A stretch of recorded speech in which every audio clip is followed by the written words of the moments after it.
May I come in, sir? Yes, yes, please. Good evening, ma'am. Good evening, sir. Have a seat. Thank you, sir. Please introduce yourself with your family background. Sir मेरा नाम कायनात है, मैं जोधपुर राजस्थान में रहती हूँ। मैंने 2018 में LLB JNL एंड व्यास से उत्तीर्ण किया था और मैंने लास्ट ईयर मेंस भी दिया था और ये इंटरव्यू के चरण में मेरा प्रथम प्रयास है। और जब भी मैं फ्री होती हूँ तो मैं मूवी और कुकिंग करना पसंद करती हूँ। आपके परिवार में कोई नहीं है? सर मेरी मम्मा है, पापा का डेथ हो गया और मेरे भाई और वो अपने अलग है। आपके भाई क्या करते हैं? सर मेरे भाई उनकी जॉब है पापा की जगह। ओके। तो मूवीज़ कौन सी मूवी सबसे अच्छी लगती है आपको? सर एंटरटेनमेट के लिए मैं कोई भी देख लेती हूँ, तो बेसिकली मैं थ्रिलर मूवी, ताकि थोड़ा सा। एग्जाम से पहले लास्ट मूवी कौन सी देखी थी?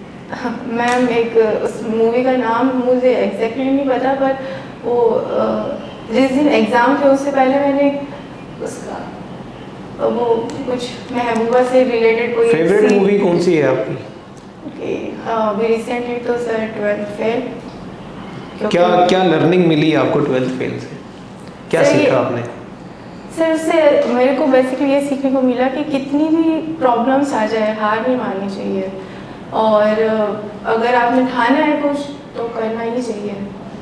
जैसे उसमें उन्होंने इतना स्ट्रगल किया तो अच्छा, 12th फेल में जो SHO होते हैं वो गांव की स्कूल में चीटिंग रुकवाने जाते हैं, इंस्पेक्शन के लिए जाते हैं जी। तो क्या SHO को पावर है to inspect a school? Sir उस मूवी के अकॉर्डिंग तो शायद है। लॉ के according, law of the land के अकॉर्डिंग, अपने यहाँ के लॉ के अकॉर्डिंग। अच्छा, राइट टू एजुकेशन एक्ट जो है उसमें स्कूल्स के इंस्पेक्शन का पावर किसके पास में है? राइट टू एजुकेशन में सर इसके बारे में मुझे अभी कुछ आइडिया नहीं है, सॉरी आप 2019 में आपने लॉ की आपकी? सर 2018 में हो गई थी। 18 में हो गई, तो 6 साल से आप राजस्थान जुडिशरी की तैयारी कर रहे हो? हाँ सर, पहले एज नहीं थी, उसके बाद मैंने लास्ट ईयर दिया था, उसमें मेरा मेंस नहीं हुआ था। उसके बाद कंटिन्यू JLO भी इंटरव्यू हुआ था पर नहीं हो पाया, और MP भी मेंस दिया था उसका, तो अभी कुछ आपका एग्जाम का मीडियम कौन सा था? सर मैं हिंदी मीडियम। आपका फेवरेट सब्जेक्ट कौन सा है? और मैम सब फेवरेट है, पर बेसिकली अभी CPC थोड़ा अच्छा पढ़ रखा है। CPC अच्छा पढ़ रखा है। ऐसा कौन सा सब्जेक्ट है जो आपको बिल्कुल अच्छा नहीं लगता? बिल्कुल अच्छा नहीं लगता, ऐसा कोई सब्जेक्ट नहीं है लॉ में? हाँ, क्योंकि मैंने सबको अच्छे से पढ़ा है। CBC में सबसे बड़ा ऑर्डर आपको पता है? 21। सेकंड सबसे बड़ा ऑर्डर कौन सा है? CPC सबसे सेकंड सर 36 नहीं, सॉरी 34 आई गेस। गैस कर रहे हो, आपको नहीं पता है? सेकंड अपील कौन कौन से ग्राउंड पे हो सकती है CPC में?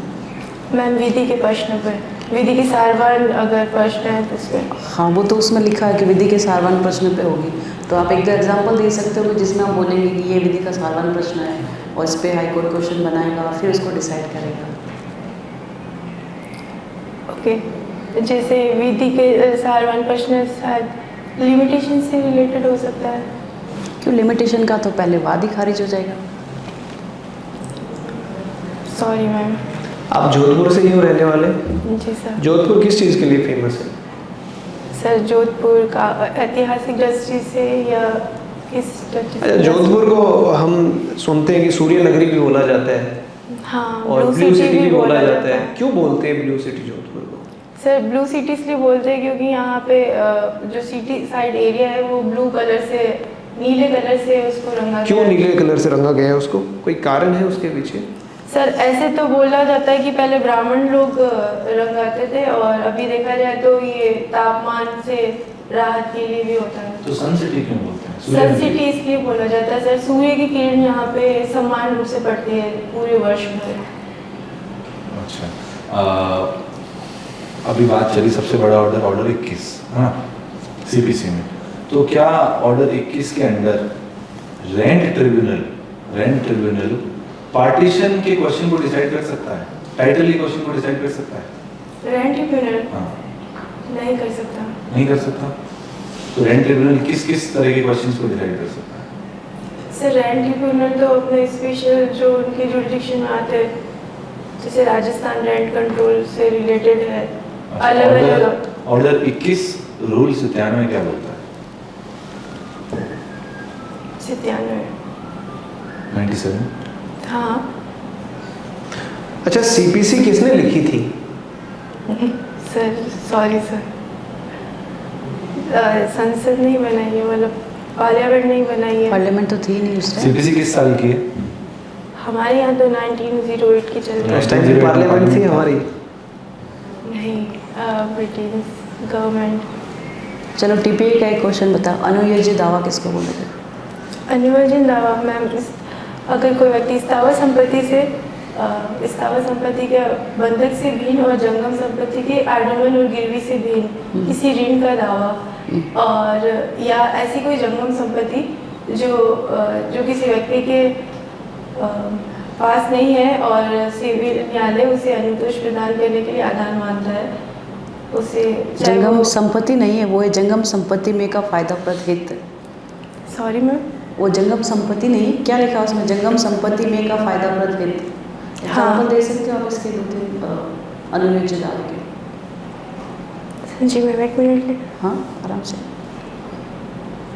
मैम, अनुयोजित दावे का एग्जाम्पल में, जैसे ए के पास, जैसे ए ने बी को 1000 रुपये दिए, और ये एक तरह से अनुयोजित दावा है क्योंकि उन्होंने कुछ उधार या कुछ संपत्ति नहीं रखी। ये एक तरह से जंगम संपत्ति में आ सकता है, धन है। तो क्या इसको ट्रांसफ़र कर सकते हैं? हाँ, किया जा सकता है। Section 130 TP act. उपराष्ट्रपति को शपथ कौन दिलाता है? राष्ट्रपति जी। अच्छा, आपका हिंदी मीडियम है ना? फॉरेंसिक साइंस लैब पता है आपको? फॉरेंसिक साइंस लैब क्या होती है? एफएसएल। हाँ, तो एफएसएल को हिंदी में क्या बोलते हैं? सॉरी, एफएसएल को हिंदी में क्या बोलते हैं? फॉरेंसिक साइंस लैब को हिंदी में क्या बोलते हैं? Forensic science, sorry sir, Hindi medium है पर थोड़ा इंग्लिश में पूछ सकते हैं क्वेश्चंस? हाँ, मतलब मैं कंफर्टेबल, बट क्वेश्चन का आंसर हिंदी में देना है कंफर्टेबल। प्रोफॉर्मा डिफेंडेंट क्या होता है? What do you mean by proforma defendant? Proforma defendant प्रारूपिक प्रतिवादी। हाँ, प्रारूपिक प्रतिवादी। Sorry sir. अच्छा, आपको क्यों सेलेक्ट किया गया, आप ये बता दीजिए मुझे। सर, जैसे कि कुछ जज में क्वालिटीज़ होती है, गुड लिसनिंग, हार्ड वर्किंग और पेशेंस और गुड स्किल राइटिंग और सर इत्यादि, जो मेरे में कहीं ना कहीं है, तो मैं एक जज बनने के लिए काबिल हूँ। अच्छा, ठीक है। आपने मेंस का एग्ज़ाम दिया? जी सर। ठीक है, एक पहले भी आपने मेंस का एग्ज़ाम दिया है? जी सर। क्वालिफाई हुआ था वो? नहीं सर। क्या कारण से नहीं हुआ था? सर, वो उसके लिए शायद कहीं ना कहीं मेरी कमी, तैयारी की कमी थी। क्या कमी थी? आपने उसको एनालाइज किया, क्या कमियां थी? विश्लेषण उस पर किया, विश्लेषण अपना? हाँ, मेरा थोड़ा सा आंसर राइटिंग लिखने का पैटर्न थोड़ा सा गड़बड़ हो गया था। अब आप मजिस्ट्रेट बन गए, सपोज आप बैठे हो अपनी कुर्सी पे, जी और मैं आती हूँ आपके पास कि मेरे साथ घर में मेरे साथ बहुत सारी घरेलू हिंसा हो रही है, पति परेशान करते हैं, सास परेशान करती है, आपकी क्या ड्यूटी? मैम, मैं पहले वो एज अ मजिस्ट्रेट मैं जांच करूँगी, ऑर्डर दे सकती हूँ। मुझे घर से बाहर निकाल दिया, आप ऑर्डर दोगे तब तक फिर मैं कहाँ रहूँगी? मैं उन आश्रय गृह में भेज सकती हूँ। और एक्ट कौन सा आएगा? घरेलू हिंसा महिला से संरक्षण अधिनियम। हाँ, घरेलू हिंसा, महिलाओं का घरेलू हिंसा से संरक्षण। तो इसमें फिर आप क्या क्या बताओगे मुझे? मैम, मैं इसमें आपको आपके राइट्स बताऊंगी, जैसे कि आपको कि आप ये आवेदन कर सकते हैं ऑर्डर्स के लिए, और अगर आप लीगल सर्विस से रिलेटेड आपको लीगल सहायता चाहिए तो आप वो ले सकते हैं। और ये जो सेवा जो सर्विस प्रोवाइडर होते हैं उनकी आप हेल्प ले सकते हैं। और जो संरक्षण अधिकारी है उनकी आप हेल्प ले सकते हैं और पुलिस की भी सहायता ले सकते हैं। और फिर अच्छा। आपने चलो एप्लीकेशन के बाद में आपने संरक्षण आदेश प्रोटेक्शन ऑर्डर पास कर दिया मेरे जी। फेवर में। अब जो रिलेटिव्स हैं वो उसकी कंप्लाइंस ही नहीं करते तो क्या करूँ? मैम उसके लिए अगर वो उनके लिए फिर वो अपराध होगा और उसके कौन सी लिए सेक्शन? मैम अभी मैं रिकॉल नहीं कर पा रही हूँ पर शायद 32 और उसके लिए पनिशमेंट है 1 ईयर तक का कारावास और जुर्माना। कितना? शायद या जुर्माना या दोनों। कितना है जुर्माना, कितना है? 20,000 रुपये तक। अच्छा, आप मान लीजिए आप जज बन गए, ठीक जी है, सर। आपकी पोस्टिंग आई किसी दूसरे शहर में जी सर। और आपकी मीनवाइल शादी भी हो गई, जी ठीक है, सर। और आपके हस्बैंड हैं प्रैक्टिस करते हैं हाई कोर्ट में, प्रैक्टिस कर रहे हैं कोर्ट में या ट्रायल कोर्ट जोधपुर में प्रैक्टिस कर रहे हैं। अब आपकी पोस्टिंग है मान लीजिए भरतपुर में, जी सर। ठीक है, और वो आपको इंसिस्ट करते हैं कि नहीं आप जॉब ज्वाइन मत कीजिए, आप यहाँ आके रहिए, आप जॉब छोड़ दीजिए, यहाँ आके रहिए। तो क्या ये चीज़ घरेलू हिंसा में या क्रूरल्टी में आएगी? आ सकती है सर, क्योंकि एक तरह से मैंने अगर मैं मेरा व्यू बताऊँ तो मैंने इसके लिए बहुत तैयारी की है और अगर मेरे को शादी के बाद इस चीज़ से टॉर्चर किया जाता है कि टॉर्चर नहीं कर Torture रहे, नहीं है, सिर्फ वो तो- बोला है। टॉर्चर तो सर ने बोला ही नहीं आपको, वो सिर्फ कह रहे हैं वो कि आप आपसे छोड़ सिर्फ दो। कह रहे हैं क्योंकि वो ये कह रहे हैं कि भाई एक शादी साथ। करने के बाद आप अलग रह रहे हो, वो अलग रह रहे हैं, उनका ये कहना है कि भाई आप यहाँ आके रहो। ओके सर, तो फिर वो घरेलू हिंसा नहीं होगी क्योंकि वो बोल सकते हैं। तो आप क्या करेंगे, छोड़ देंगे उसको? सर नहीं नहीं छोड़, तो आप चाहेंगे आपके हस्बैंड छोड़ दें? सर, हम लोग ऐसा कुछ करेंगे ताकि हम लोग दोनों वो अच्छे क्या से रह होगा, सकें। वो ऐसा कुछ क्या होगा? क्योंकि ज़्यादातर वो महिलाएं जो ट्रांसफरेबल जॉब में हैं और उनके हस्बैंड जो ट्रांसफरेबल जॉब में नहीं हैं, उनके बीच में यही प्रॉब्लम्स आती हैं। तो इसका सॉल्यूशन क्या हो सकता है? जैसे सर आपने बताया कि मेरे जो हस्बैंड है वो वकील है, तो मैं उनको बोल सकती हूँ कि आप अगर अपनी प्रैक्टिस करना तो वो तो चाहें आपके तो 3 साल बाद वापस ट्रांसफर हो जाएगी, ऐसे वो कहाँ जमाएंगे? क्या आपको लगता है एक वकील जो हाई कोर्ट में प्रैक्टिस कर रहा है वो कहीं और जाके प्रैक्टिस कर पाएगा? और आपको ये नहीं लगता कि वो अगर आपकी कोर्ट में प्रैक्टिस करेंगे तो आप उनको फेवर करेंगे वहाँ पे हर चीज़ में? नहीं सर। ऑब्वियस सी बात है। कंप्लेन हो जाएगी। अगर मेरी वाइफ यहाँ पे जोधपुर डिस्ट्रिक्ट जज में जज हैं और मैं यहाँ वकालत कर रहा हूँ तो मेरी वकालत तो वैसे ही चलेगी। आपको नहीं लगता वहाँ पे फेवरिज्म आ जाएगा आपकी तरफ से अपने पति को लेके, या नहीं आएगा? सर नहीं आएगा क्योंकि वो हाई कोर्ट में करेगी और मैं तो नहीं, वो आपके वहाँ जाके करेंगे तो मान लीजिए आपने उनको बुलाया जी। कि भाई आप हाई कोर्ट प्रैक्टिस छोड़ दो, आप सपोज भरतपुर है तो भरतपुर कोर्ट में प्रैक्टिस शुरू करो, तो क्या फेवरेटिज्म नहीं आएगा अगर वो भरतपुर कोर्ट में प्रैक्टिस करना शुरू करते हैं तो? सर ऐसी सिचुएशन में तो मैं यही कर सकती हूँ, या तो हम दोनों मिलके अच्छे से डिसाइड कर सकते हैं कि क्या करना चाहिए, क्योंकि हॉलीडेज तो होते ही है, सैटरडे सर संडे। का क्वेश्चन सिर्फ ये है फेवरिज्म आएगा या नहीं आएगा? आप अपने पति का सहयोग करेंगी या नहीं करेंगी किसी मुकदमे में? नहीं सर, मैं नहीं करूँगी क्योंकि मैं वो डायरेक्टली और इनडायरेक्टली आपको प्रेशर करेंगे तब भी नहीं करेंगी आप? नहीं करूँगी। फिर आपको नहीं लगता कि आपकी जो पारिवारिक संबंध है वो खराब हो जाएंगे? पर सर पारिवारिक संबंध और जो अपना वर्क संबंध अलग होता है, तो उसको पारिवारिक तो आप संबंध एक से वर्क के जोड़ लिए सकते अपने पति के साथ मतलब आप पारिवारिक संबंध बिगाड़ने के लिए लड़ाई तैयार करने हैं? की। लड़ाई सर- करने के लिए तैयार हैं आप? अच्छा, आज की कंडीशन लेते हैं जी अपन। सर। आपके भाई हैं, हाँ जी। उनकी जॉब बाहर लग जाती है, जी। ठीक है, आपकी खुद की जॉब बाहर लगती है क्योंकि आप मजिस्ट्रेट हैं, बन गए हैं, है ना, और आपकी मदर का ऐसा कहना है कि मैं यहीं रहूँगी, मैं जोधपुर छोड़ के नहीं जाऊँगी, जी। तो क्या आप अपनी जॉब, क्योंकि आपको जोधपुर डिस्ट्रिक्ट नहीं मिल सकता है, क्या आप अपनी जॉब छोड़ के मदर के पास आएंगे? सर मेरी मदर जिस सिचुएशन में आपने बोला है तो मैं उसमें मदर या जॉब? मेरे लिए मदर ही इम्पोर्टेंट है। तो इसका मतलब हस्बैंड के टाइम आप जॉब छोड़ के नहीं आएंगे और मदर के टाइम छोड़ के आएंगे? तो डिस्क्रिमिनेशन नहीं कर रहे हो आप मैन और वुमेन के अंदर कि मेरी माँ है तो मैं नौकरी छोड़ आपने अभी दूंगी? बोला कि मैं जज बनूंगी क्योंकि मैं पार्शियल नहीं हूँ। पर सर मम्मा इस एज में वो अकेली, अगर मेरा भाई भी नहीं सपोर्ट करता है तो आप ये भी मम्मी बोल सकते हो ना कि मम्मा को कन्विंस कर लूँगी, बच्चे तो कन्विंस इजीली कर सकते हैं, मदर को क्या मुश्किल कर है? सकते हैं। और सर ने बोला तो आपका आंसर यही होना चाहिए कि मैं चलो। कन्विंस कर लूँगी और मेरी मम्मी मेरी बात मान क्या जाएगी। नाम क्या है आपका? सर मेरा नाम कायनात है। कायनात, क्या मतलब होता है कायनात का? सर कायनात का मतलब होता है पूरा संसार। ये हिंदी वर्ड है या उर्दू वर्ड है? कायनात शायद उर्दू वर्ड तो होगा। आपको नहीं पता कि हिंदी है उर्दू है? नहीं। चलिए कायनात। हिंदी और फारसी भाषा में क्या फ़र्क है? हिंदी और फारसी भाषा में सिर्फ हिंदी तो हमारी मतलब संस्कृत भाषा का ही कुछ बिगड़ा हुआ रूप बोला जाता है, ठीक है। और फारसी भाषा विदेशों से आई है। कायनात शब्द तो हिंदी में है। कायनात हिंदी कहाँ से? हिंदी है।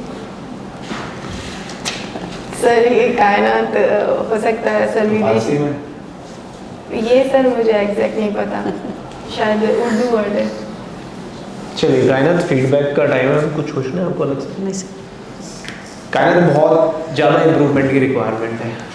ठीक है सर। कानून की बात करें तो कानून में भी बहुत आप ढीले हो, मतलब इतना आप तो नहीं हो, आंसर नहीं कर पा रहे हो चीज़ों को, है ना? और मुझे ऐसा लग रहा है आप नर्वस हो थोड़े से, है ना? हाँ। क्यों इतने क्यों घबराए हुए हो? और बिल्कुल ऐसे स्टिफ होके नहीं है। जब से आपकी बॉडी अगर आराम से, बिल्कुल आप आराम से बैठो। कंफर्ट, एक बार कंफर्ट हो जाओ, कंफर्टेबल बैठो आराम से, रिलैक्स हो होके गया, बैठो। इंटरव्यू खत्म हो गया। अब आप आराम से Relax रिलैक्स हो गया। हाथ रख के बैठ सकते हो, है ना?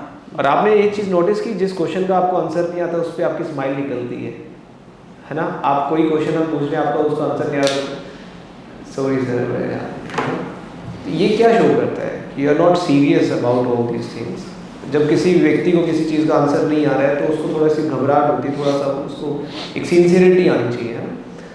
तो एक तो लो को रिवाइज करो, थोड़ा सा कॉन्फिडेंट के साथ आओ, आप, है ना? एनर्जी थोड़ी सी नहीं है फेस के ऊपर भी, घबराए हुए नजर आ रहे हो, इन चीज़ों को इम्प्रूव करो, अच्छा होगा इंटरव्यू। आपको देख के ऐसा लगता है कि आप शायद, मैं हो सकता है मैं गलत हूँ, आप शायद हिंदी मीडियम के होने की वजह से आपका कॉन्फिडेंस कम है। जैसे मेरा थोड़ा सा एक ये वीक पॉइंट है कि मैं लोगों को फेस नहीं कर पाती, मतलब डायरेक्ट मैं बात नहीं कर पाती। जो तो करियर आपने चूज किया है ना, उसमें उसमें उम्र भर लोगों को ही फेस करना है ना? तो इम्प्रूव आपके करो, सामने डे बाय डे बड़े-बड़े प्रैक्टिस करो, हो जाएगा। ऑफेंडर्स आएंगे तो फिर कैसे फेस करोगे? कब है आपका इंटरव्यू?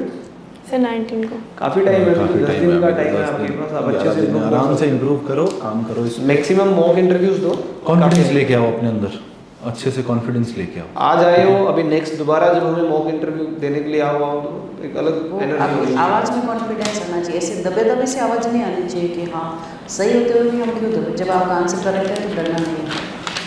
आप बोलते बोलते रुक जाते हो क्योंकि आप सोचने लग जाते हो कि नहीं पता नहीं सही है या रॉन्ग है, ऐसे नहीं होना चाहिए।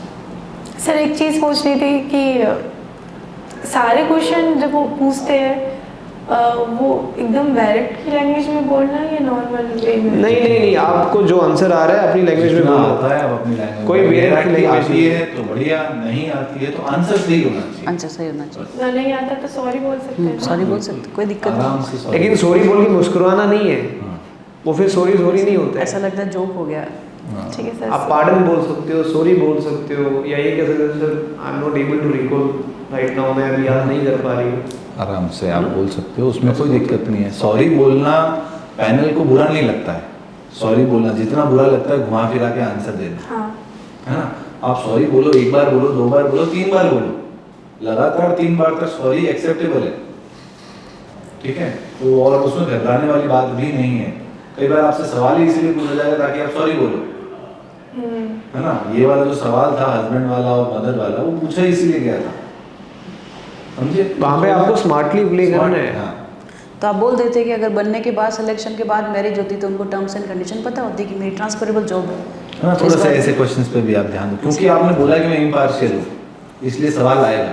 सवाल जो भी होगा ना, वो आपके लास्ट लाइन से डिसाइड होगा कि आपने लास्ट क्या लाइन बोली, ठीक है? तो थोड़ा सा जब भी आप बोल रहे हो आंसर भी, तो सोच समझ के वैसा और अगर आप CPC फेवरेट बोलते हो तो फिर उसको अच्छे से प्रिपेयर करना है।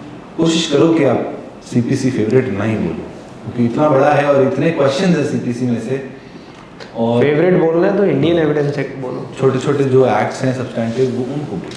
फिर सर नए लोग आ गए तो उनसे भी कुछ कोई नहीं, आप नहीं बोलो है। ना अच्छा, सर, आपने नए लॉ इसलिए- पढ़ने का इसलिए अवसर मुझे आपने- मिला नहीं है, अब मैं नए लॉ एक बार एग्जाम में नए लॉ क्योंकि शायद नहीं पूछे गए थे तो मुझे अवसर नहीं मिला है, मैं इनको वापस पढ़ूंगी, अभी मैं पढ़ रही हूँ। वो थोड़ा थोड़ा Process पढ़ना जारी है। स्टार्ट किया ऐसे। अगर आप इंडियन एविडेंस एक्ट बोल रहे हो तो कुछ ज़्यादा चेंजेस नहीं है उसके अंदर। क्या सर मैंने इंडियन sections हाँ वो सेक्शंस नहीं पूछेंगे आपसे।